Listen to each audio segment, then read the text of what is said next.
Hi, so this is the second video from the series how to paint using an Erbauer paint spray. The first part was dialing the paint, so dilute it to the right consistency, so we know that we were 100% sure that the paint is right. Obviously adjust as you go if you need to. Now I will show you how I assemble, how I dial in the gun before the paint spraying. Okay, and then I'll do the test run. There's an actual door behind it, but I will spray on the bag to show you what I'm looking for when I'm dialing in the gun. And then the third series is going to be how I'm actually painting. Okay, so I'll drop the camera down to the desk and I'll explain you everything. Hi, so we're back over the table. My gun is slightly taken apart. I will explain you everything about it. The key things you need to pay attention on. Obviously, you can take this part more. You can take this part more apart if you need to. There's screws from this side, screw from that side. You can take it apart this way, and then there's two screws here. As you can see, my gun is used and abused and is dirty. But the thing is, because I've been spraying for the last week, I don't wash the gun in between the sprays and days, because I'm using oil-based paint and there's a white spirit in it. It doesn't dry out.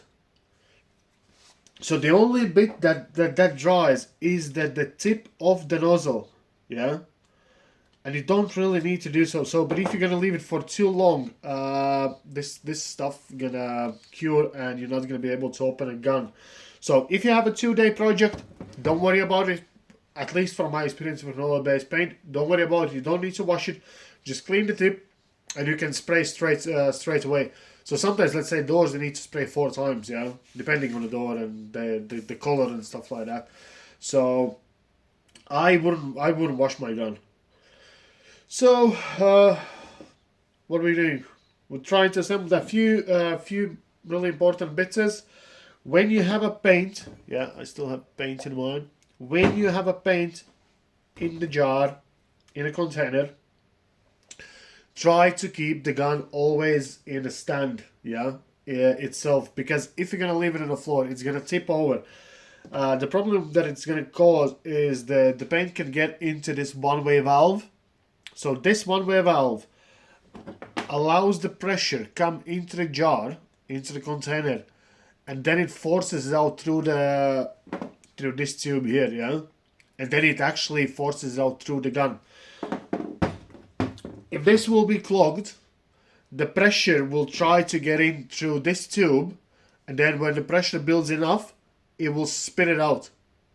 So you will have a spitting spray pattern like that. It's gonna spray like that. So this needs to be always cleaned.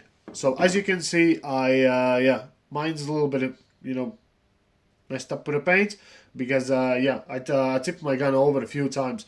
So this specific part, you can take it apart. There's a spring in. There's a spring, and then there's a let's put it light, yeah. So there's the rubbery valve.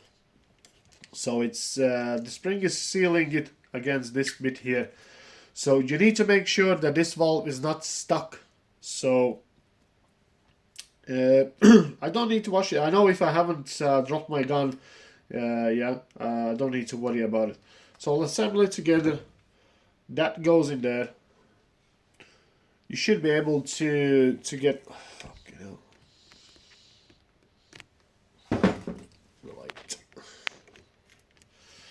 Fucking hell. So that bit goes in there. Just push it in slightly. Put that tube on. Then here comes this bit. Satisfying.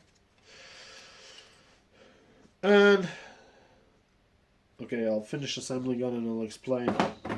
So this is the adjuster between the wide spray and the pointy.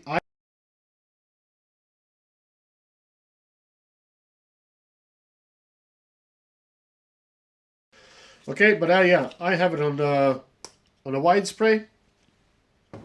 Then I'm using the red nozzle specifically for this job. I have the big one as well. Yeah, so I would use this on spraying just a normal like a wall paint, just white emulsion, and that's it. So I will show that on some other video. Putting this bad boy on nozzle, and then we are screwing the tip on. So with the paint that we have dialed in, the needle doesn't need to move more than a millimeter. So the knob, adjustment knob, is all the way out. So I put it in just to show you an example. Yeah. So this moves the needle.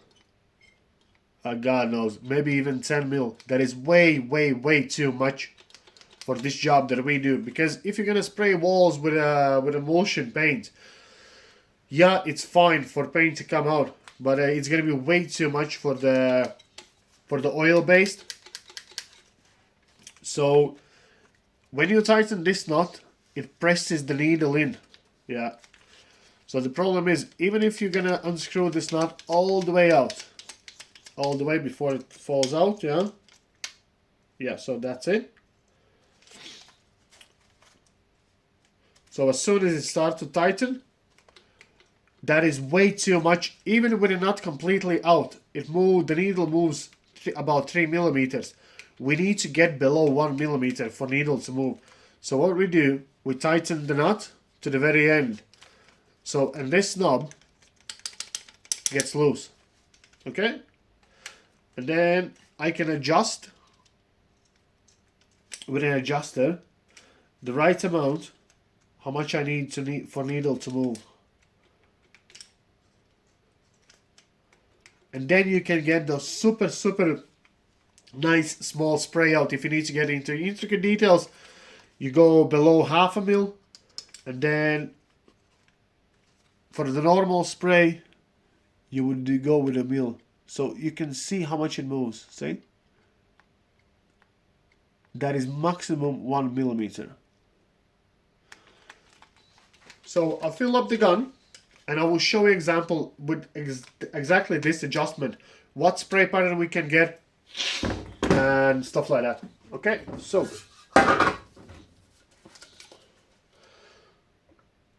filling up the gun. You have a mixing stick in a set. If you want, you can use that. There's a maximum level up to which we shouldn't go over. So the reason for that is, yeah, I'll adjust that stuff. So the reason why you wouldn't go over the maximum fill level is, when you're using a gun, as you can see, the jar is tilted. Shit, get in.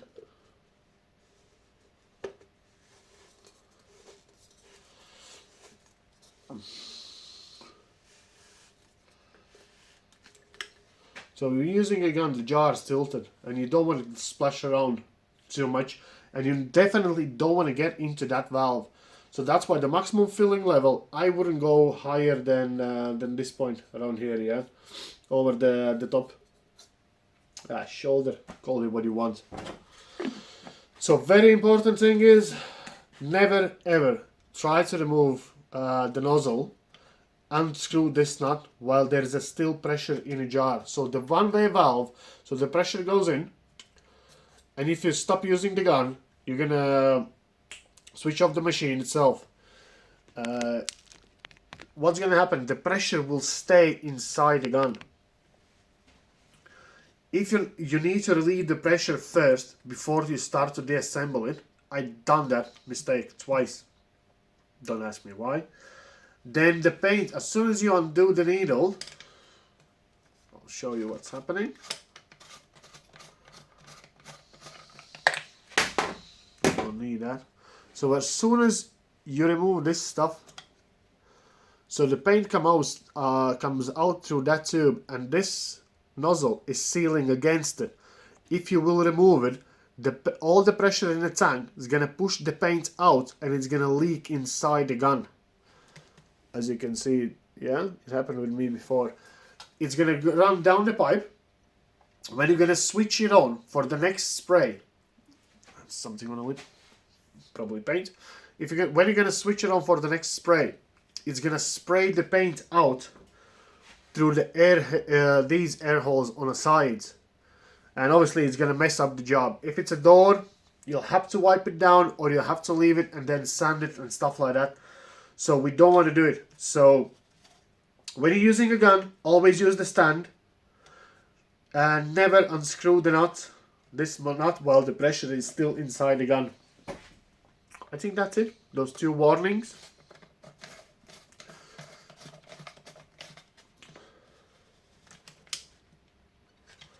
Way too much.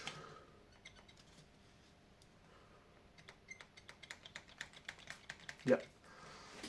So the needle moves. There's a little bit of paint on it. It's a bit hard to see.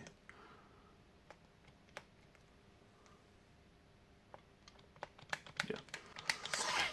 Okay, let's do some spraying. Obviously, you need to use the mask, ideally full face mask, respirator, because I'm doing just a test. I'm not going to use it for now. So we're all set up. I will show you how to dial in the movement of the needle, yeah, using this nut. So we've fully set up before, but I want to show you the mistakes and then what is the right way. Okay, so we're starting the gun. I'll try to comment and hopefully you'll be able to hear. So I'm putting the nut all the way in, yeah.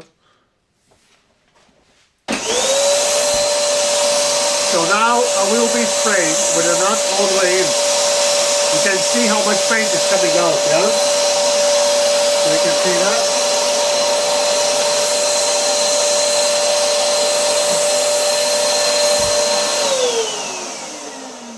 So there is a lot of paint coming out.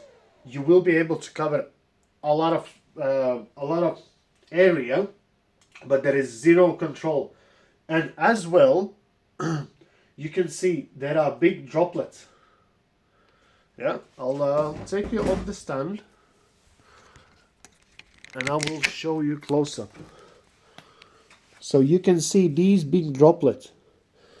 So if you will try to cover 100% of the area in those big droplets, the paint is going to be, there will be too much paint and it will run. So that's why we need to dial in the needle to get a perfect atomization. So it's a mist. You want to get really, really nice, fine mist. Okay, so I'll dial in the needle now.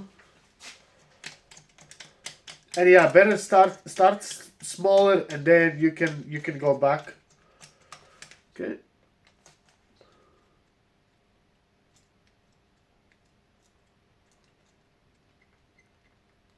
Tiniest bit, probably half a mil.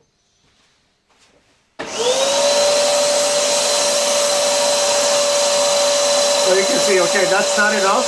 Yeah, but that's the other maximum end.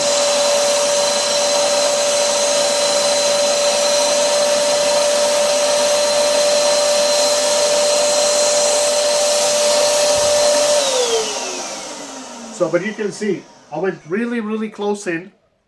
I was about maybe 4 inches out. And if it's a small, intricate job, I would suggest to do it that way. Needle movement maximum half a mil, and you can get in close, and you can, like you saw, I can go about four times over, yeah, and I can get really, really nice coverage. Nearly like 100% transparency is gone. And I'll show you the clumps, how the paint comes out, yeah. So you can see the big blobs, yeah, the big spots. And then you can see on here 4-5 times smaller blobs. Yeah, there's no big spits. It's a super fine mist. So that's different number one, and different. So yeah, so that's number one, and that's number two. Okay, and I'll dial it in into the middle, which I would actually use for spraying. So I'll open up the needle for it to move maybe a millimeter. More. Yep. And that's going to give me enough paint, enough speed, and enough control.